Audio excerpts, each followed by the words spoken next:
Salut tout le monde, c'est Bartholoméo Patrick. Donc on se retrouve aujourd'hui pour une nouvelle vidéo pour le chapitre 814 de One Piece intitulé Allons retrouver Maître Nekomamushi. Donc sur la page de couverture, on peut apercevoir donc le docteur Kurea avec Dalton. Donc on remarque aussi que les villageois derrière, ils ont des chapeaux qui ressemblent aux rênes de Chopper. Donc là, ça fait référence à Chopper, évidemment. On voit aussi devant une espèce de chapeau qui ressemble à celui que portait le docteur Ilulu. D'ailleurs, on voit bien qu'il y a des petites fleurs en cerisier, là, comme on l'avait vu dans l'arc Île de Drum. Il y a un des personnages qui a le même tenue que Dalton. Donc il y a marqué Des points du monde, l'homme aux 500 millions de berries, volume 8 au royaume de Sakura. Alors, il écrit anciennement royaume de Drum. Donc ouais, maintenant il s'appelle Sakura le royaume.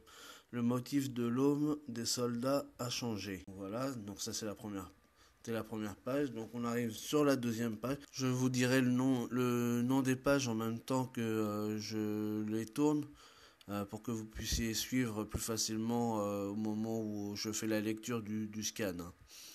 Alors, on a la première image, c'est Brook. Je vais voir Nekomamushi, je vais voir Nekomamushi. Donc ça, il le fait en chantant. Hein. Donc il y a une note. Hein. Nekomamushi no Dana ni Ei ni Iku. Chanson qu'a chantée il y a quelques années Cho, le seiyuu de Brook, et qui a inspiré Oda pour la création du personnage de Nekomamushi. Nami, où sont Sanji et Seda? Seda, donc il y a une référence au chapitre 812. Oui, parce qu'il avait changé son nom en fait, César. Il s'était fait appeler Cédar pour que justement il soit pas reconnu, parce que comme c'était lui qui est à l'origine de, du gaz que les hommes de Jack avaient utilisé, donc il avait fait croire que c'était pas lui, donc il avait changé de nom. Donc c'est pour ça que ça c'est la Minx Vanda qui dit ça. Donc elle croit qu'il s'appelle réellement Cédar. Ne me dis pas que ces types-là a kidnappé. Absolument pas. Il a choisi de les suivre de son propre chef. Donc là, à mon avis, on doit être sur la fin encore du flashback. Pour l'instant, je vois pas Luffy et les autres. Donc ça doit être vraiment à la fin, toute fin une fois que Capone Bégué il s'est enfui, je pense. Vanda à 40, vous savez, nos amis ici présents préféreraient que cette histoire ne s'ébruite pas trop, mais par respect, ils n'osent pas nous le dire. Tâchez de comprendre un peu. On va s'occuper nous-mêmes de Pécoms, pas besoin d'alarmer tout le monde pour ça. Donc ça c'est Nekomamushi qui dit ça et qui prévient Vanda et les autres de garder sous silence ce qui vient de se passer. Donc là on arrive à la page 3. Hein. Merci beaucoup maître. Donc ça c'est Nami qui dit ça. Mais non, on ne peut pas se permettre de vous demander de tout gérer. Et puis c'est à nous de vous remercier. Serait-ce de l'herbe au chat? Donc là, on a Nekomamushi qui voit des herbes et du coup, il se jette dessus. Donc on le voit se gratter dessus. Maître Nekomamushi est un solitaire. Quand je pense à lui, c'est cette image qui me vient à l'esprit. Quand il se prélasse au clair de lune, c'est d'une lueur à l'œil que je le contemple, mais il prend ses grands airs à la lumière du jour, il fait de son mieux malgré sa solitude. Donc ça, je pense que ça doit être Brooke qui dit ça, donc peut-être encore en le chantant. Donc ça doit être la suite. Ouais, d'accord. À mon avis, voilà, il gratte sa guitare, donc ça doit être. Ouais, c'est Brooke qui est en train de chanter, en fait. Donc là, on revient dans le présent avec Luffy qui tient sa lettre. Quelle jolie chanson, il est vraiment comme ça, Maître Nekomamushi. Donc ça c'est Robin qui dit ça, elle est toute contente de... On voit sur son visage qu'elle est en train de sourire et tout. Et t'as Usopp qui est en train de gueuler encore. Donc je sais pas pourquoi il gueule d'ailleurs, mais bon. Non, comment ça, non. Le thème de ma chanson c'est l'image que je m'en fais. Ça c'est Brooke qui dit ça. Donc là on arrive sur la page 4. Eh les gars, Sanji dit bien qu'il doit rencontrer une nana. Est-ce que ça veut dire qu'il va vraiment se marier? Donc là, on voit enfin Luffy avec des petites sueurs sur le front et sur le visage, qui est peut-être en train enfin de comprendre que c'est plus grave qu'il n'y paraît et que Sanji il va vraiment rencontrer quelqu'un et que il risque vraiment de parvenir. Donc là, il est enfin en train de prendre conscience de ce qui arrive à Sanji. Peut-être, peut-être pas, qui sait. Donc ça c'est Nami qui dit ça. Il avait l'air résigné quand il a dit ça. Mais en même temps il a aussi promis de revenir. Ah, j'ai compris, il va ramener l'heureux élu avec lui. Ce qui signifie qu'on aura un nouveau membre dans notre équipage. Donc là, je crois que Luffy, il a vraiment rien compris. Il croit qu'il va ramener la nana avec qui Sanji va se marier et il croit qu'elle va faire partie de l'équipage. Mais en fait, il n'a pas compris du tout que ce qui se trame réellement derrière. Hein. Donc il revient encore. On a Luffy, il est vraiment bizarre quand même. C'est que à un moment, t'as l'impression qu'il réfléchit, qu'il a une angoisse, et l'instant d'après, et qu'on repart dans ses délires complètement idiots. Donc c'est vraiment du Luffy, quoi. Donc là, on arrive à la page 5. La future épouse est la fille d'un Yonkou, ce qui signifie qu'une fois qu'il sera marié, nous deviendrons de fait des subalternes de Big Mom. Quoi? Ah non, il n'y a pas moyen. Donc là, c'est Luffy qui... pardon. Brook, il explique ça à Luffy. Et donc, du coup, Luffy, il veut pas être un sous-fifre de Big Mom. Et il donne un coup de poing sur le crocodile sur lequel ils sont assis pour aller... parce que là, ils sont en route pour aller voir Nekomamushi. Et donc, il commence à se vénérer, Luffy. Oui, je suis convaincu que Sanji pense comme nous. Il était résolument opposé à tout ça. Et c'est la raison pour laquelle je me demande qu'adviendra-t-il s'il n'arrive pas à échapper à ce mariage. C'est vrai, tel que je le connais, si c'était le cas, il s'éloignerait définitivement. Quoi, tu veux dire que si Sanji quitterait l'équipage? Mais c'est encore pire que de devenir des subalternes de Big Mom. Donc là, il continue à taper sur le crocodile.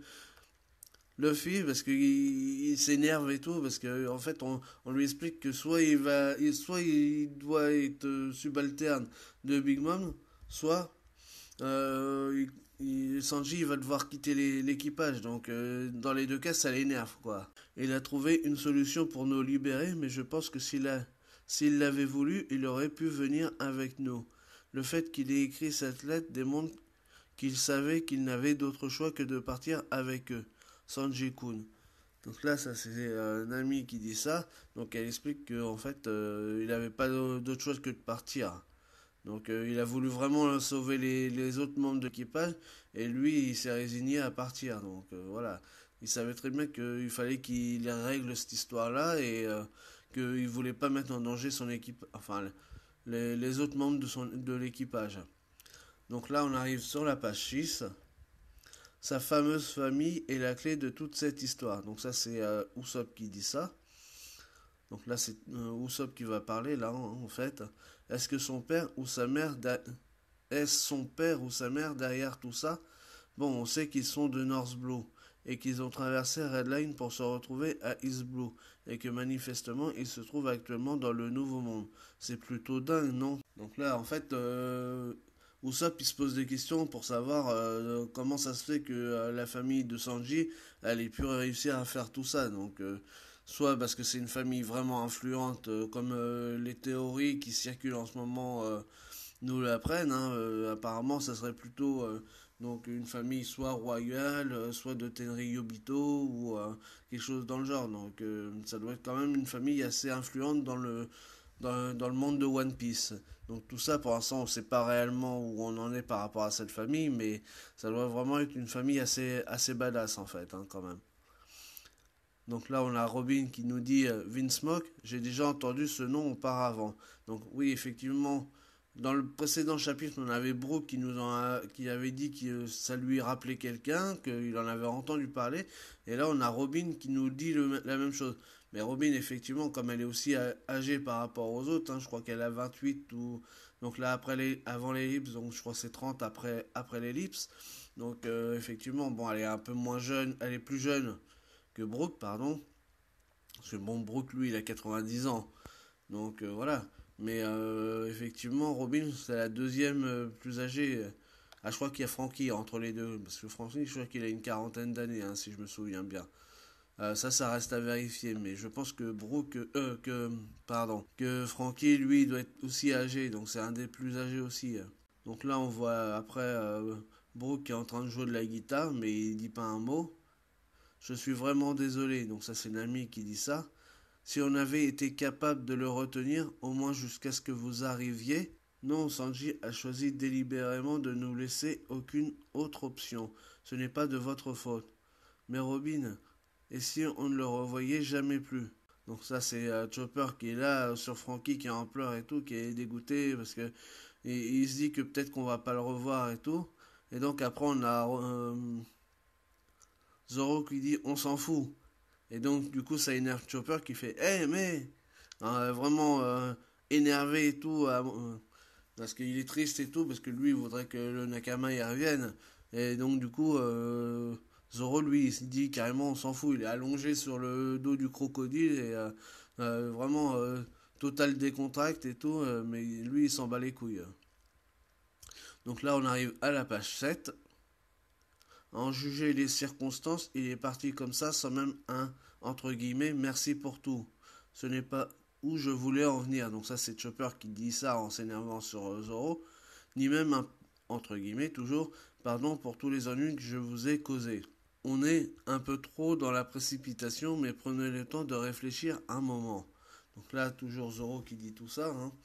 Donc lui, franchement, il s'en fout royal de Sanji. Hein. Donc lui, il est dans son délire. César nous a dit que les smiles que Doflamingo fabriquait, c'était pour Kaido. Tout comme la destruction du Lapo de Punk Hazard a engendré la colère de Doflamingo, la destruction de l'usine de Smile a aussi engendré la colère, mais cette fois de Kaido le Yonko. Tout comme Jack qui a ravagé ce pays, Kaido et ses sbires sont une menace sérieuse et ce n'est plus qu'une question de temps avant qu'ils ne se montent pour se venger. Donc là, on voit un petit schéma. Donc, quand ils étaient sur Punk Hazard et qu'ils ont détruit l'usine de Sad, ça a mis Doflamingo en colère. Et du coup, quand ils sont allés sur Dressrosa, ils ont détruit l'usine de Smile. Et donc, ça a mis Kaido en colère. Donc, du coup, il explique que leur souci principal pour l'instant, c'est plutôt Kaido plutôt que d'aller s'occuper de Sanji, en fait. Donc là, on arrive sur la page 8. La raison principale de notre alliance avec Trafi, c'était d'unir nos forces en prévision des combats qui nous attendent. Et pour une raison qui nous est encore inconnue, Kinemon et son ami sont aussi la cible de Kaido. Tôt ou tard, on aura affaire à Kaido en personne. Et cet abruti de sourcils en spirale trouve le moyen de chercher des noises à un autre Yonko. Non, ce n'est pas honnête, il n'a pas cherché des noises à personne. Cette histoire n'a rien à voir. Donc ça, c'est Nami qui est en train de s'énerver après Zoro en disant ça. Parce que donc du coup, lui, Zoro, il croit que c'est à cause c'est de la faute de Sanji s'il a des problèmes avec Big Mom. Ce à quoi Nami lui répond, non, c'est pas vrai ce que tu racontes. Donc tout énervé et tout. Mais arrête de... Donc du coup, ça énerve Zoro aussi et qui lui répond en lui disant, mais arrête de lui trouver des excuses à la noix. Où tu veux en venir, évite d'en rajouter. Donc là, elle s'énerve aussi. Donc là, ils sont en train de se fighter les deux, hein, enfin verbalement en tout cas. Et donc là, après, on a Luffy qui commence à s'énerver aussi. On va jamais savoir ce qui s'est produit si on reste là à se disputer. Suffit juste d'aller demander directement à Sanji. Hein? Oh, Luffy, laisse tomber. Donc là, on arrive à la page 9. Tu me dis que tu veux aller rendre visite à Big Mom? C'est toi qui l'as cherché, t'as oublié. On ne peut pas aller là-bas sans plan ou stratégie, on va se faire écraser. C'est une Yonkou, le fait, ne l'oublie pas. Elle est à un niveau tout autre que tous nos adversaires jusqu'ici. Donc là, les autres, ils sont en train de lui expliquer qu'il faut quand même y aller doucement parce que Big Mom, c'est un Yonkou et que pour l'instant, Luffy, malgré qu'il soit fort, il a peut-être pas le niveau réel pour la défier tout de suite. Donc qu'il faut quand même... parce que là, les adversaires qu'ils ont eus, c'était des adversaires bon, assez faibles encore, mais qu'il faut quand même faire attention et que un Yonkou comme Big Mom, en fait, c'est quand même un calibre au-dessus, quoi. Dans ce cas, on va s'infiltrer.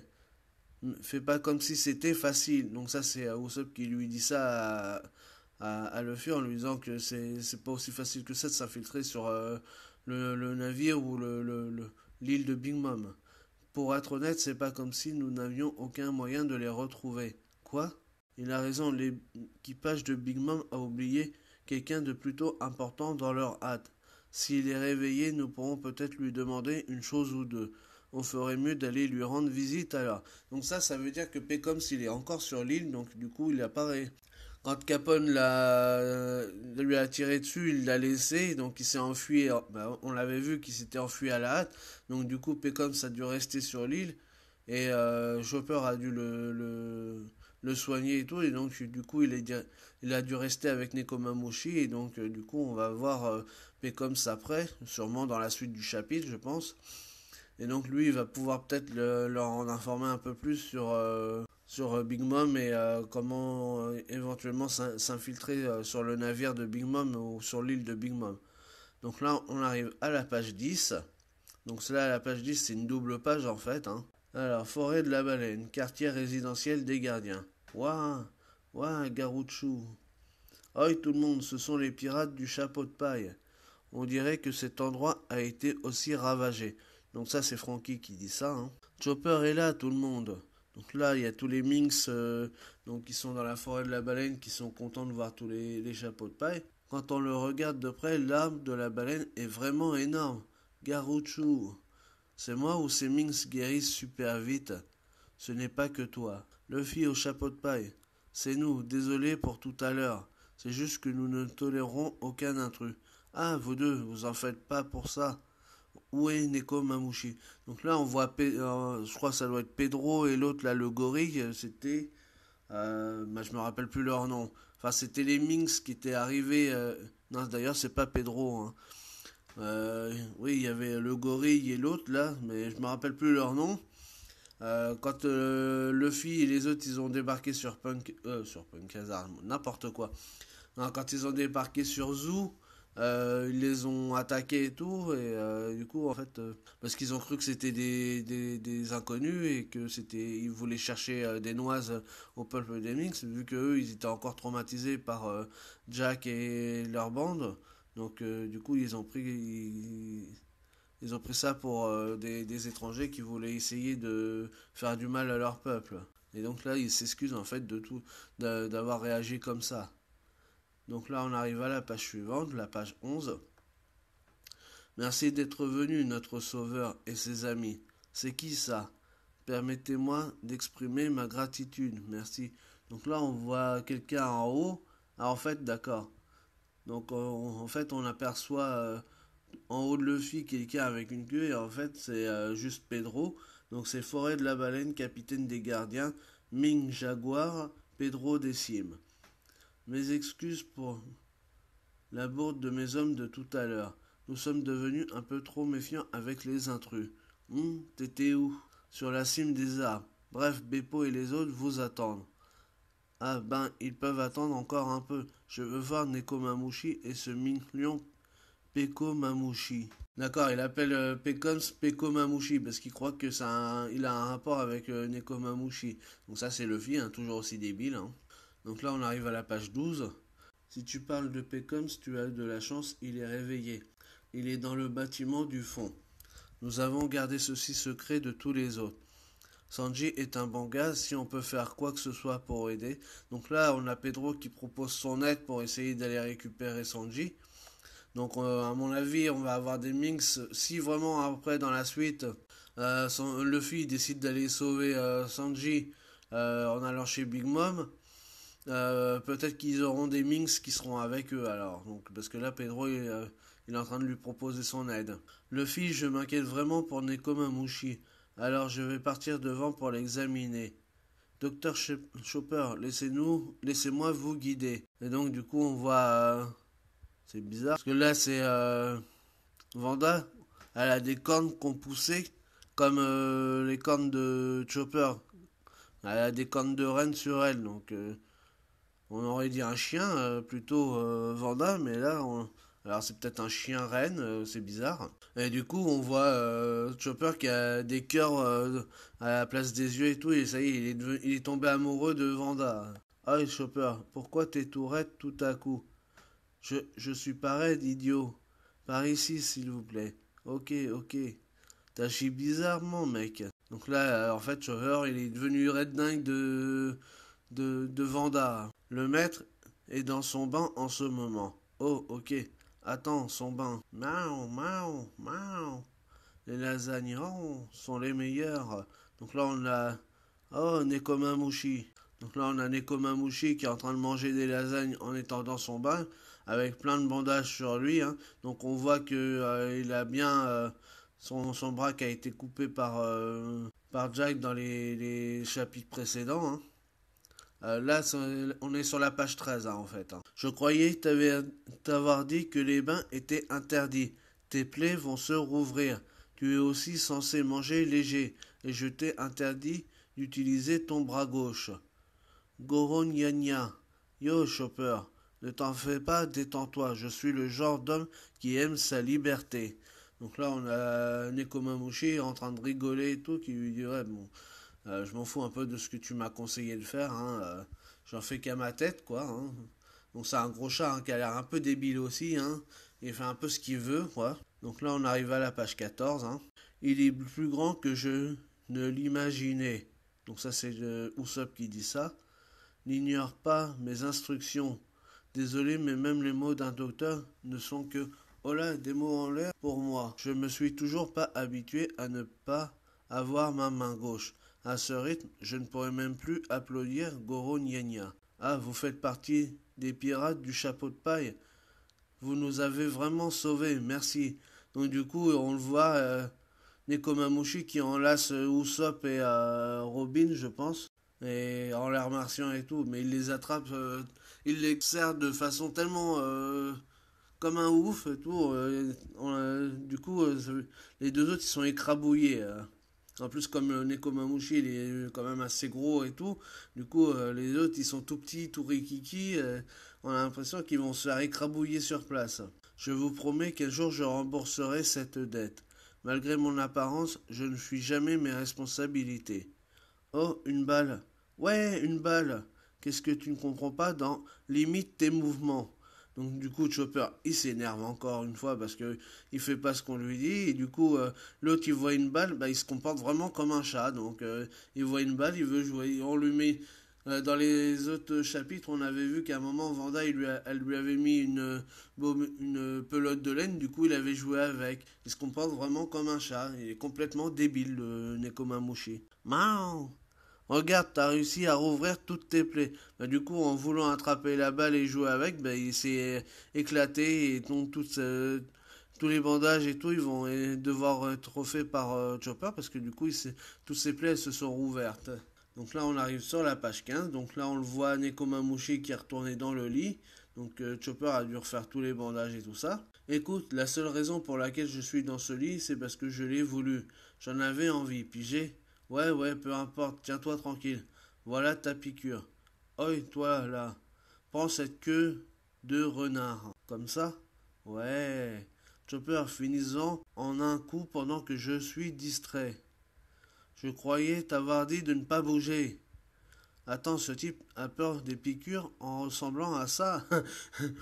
Donc là, on a Usopp qui dit ça en gueulant, il disait mais il se fout de la gueule du monde. En fait, il demande à Robin de lui faire du vent avec une espèce de une queue de renard là, enfin un truc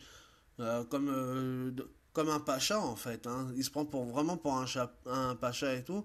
Et donc du coup Robin elle lui lance les petits trucs et tout là, pour lui faire du vent. Comme ça le distrait et tout. Et il joue avec, il tend sa patte pour faire un mumuse avec. Chopper il puisse lui faire la piqûre et donc du coup ça... Usopp il est en train de réagir en disant mais non mais attendez hein, une bête comme lui et tout il a peur d'une toute petite piqûre. Hein. Yo ho ho, ce type est vraiment tordant. Donc ça c'est Brooke qui dit ça, on le voit, il a les larmes aux yeux, bien qu'il n'en ait pas, en voyant Nekomamushi. Ah, je me sens déjà mieux.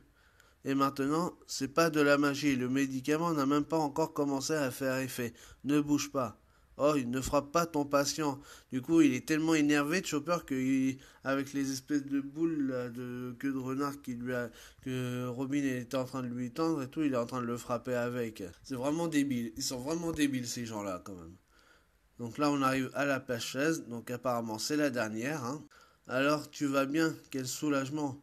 J'ai esquivé environ la moitié de ses attaques avec mon pouvoir. Cet enfoiré de bégayer. C'est ma faute. J'imagine qu'il a emmené Sanji. Maintenant, il ne peut plus fuir ce mariage. C'est de ça que j'ai... Ah non, c'est pas... Là, c'est Pecoms en fait dans le... Donc là, on voit Luffy avec Pedro et donc il y a Pecoms qui est dans le lit et donc Luffy, il est en train de... D'accord, oui, excusez-moi alors. En fait, j'ai esquivé environ la moitié de ses attaques mais avec mon pouvoir. Cet enfoiré de bégayer. C'est ma faute, j'imagine qu'il a emmené Sanji. Maintenant, il ne peut plus fuir ce mariage. C'est de ça dont je voulais te parler, Peko Mamushi. Qui a arrangé ce mariage? C'est Mama et le père de la famille Vinsmoke, évidemment. Le père de Sanji, quel genre d'homme c'est? C'est un homme célèbre dans le milieu. Vous n'avez jamais entendu parler de lui? La famille des Vinsmoke, en gros, c'est une famille d'assassins. Quoi? Le mystère qui entoure les origines de Sanji s'épaissit. Donc là, sur la dernière page, on a Pecoms qui dit que la famille de Sanji, c'est des assassins. Donc, comme il y a des théories qui ont circulé comme quoi ils pouvaient faire partie de la mafia, donc ça a l'air vraiment de se concrétiser là-dessus. Hein. Donc, apparemment, vraiment, la famille Vinsmoke, c'est vraiment une famille d'assassins. Donc, ça a l'air vraiment... Donc, en plus, Capone Bégué, comme il fait penser à Al Capone, donc c'est vraiment... Ça tourne vraiment autour de la mafia et de la corruption et tout ça. Donc, déjà, on a eu un aperçu avec Doflamingo, parce que, bon, lui, c'était un joker par rapport à Kaido. Là, on a... Dans le Nouveau Monde, donc en fait, on a vraiment... c'est vraiment corruption et magouille qui circulent dans le Nouveau Monde. Donc voilà pour le chapitre. Bon, on apprend un petit peu plus. On n'apprend pas grand-chose finalement sur la famille Vinsmoke, hein, la famille de Sanji, à part que c'est des assassins. Donc là, franchement, on n'a pas grand-chose dans ce chapitre. Donc je suis un peu déçu. Je m'attendais à plus de choses, mais finalement, on a vraiment rien, quoi. Donc on sait que Robin et Brooke, ils connaissent la famille, et tout au moins ils en ont entendu parler, mais on n'a pas d'informations venant d'eux. On arrive qu'à la fin pour Pecoms qui nous dit que finalement la famille c'est des assassins. Donc, et dans le reste, on n'a pas grand chose, quoi. Donc, franchement, c'est des chapitres de transition, mais qui nous avancent pas, juste pour faire un petit peu avancer l'histoire, mais sans vraiment nous donner plus d'informations que ça, quoi. En fait, on a juste Chopper qui est parti voir Nekomamushi pour aller prendre soin de lui, voir ses blessures et tout ça, mais du coup, on n'apprend pas grand-chose dans ce chapitre. Donc, on n'a pas de très très grosses révélations. Je pensais qu'on allait revoir l'eau, mais en fait, on sait qu'ils sont là, parce que vu qu'il a dit que Beppo était là aussi, Nekomamushi, donc du coup, je pense qu'on le verra certainement dans les prochains chapitres. Franchement, on n'apprend rien. Voilà, donc bon, c'est un peu décevant. Donc voilà pour cette vidéo. Nous, on se retrouve pour une prochaine vidéo bientôt, j'espère. N'hésitez pas à laisser des commentaires, à mettre des pouces bleus et bien sûr, si vous le souhaitez, à vous abonner. Et nous, on se retrouve pour une prochaine vidéo. Voilà, salut tout le monde.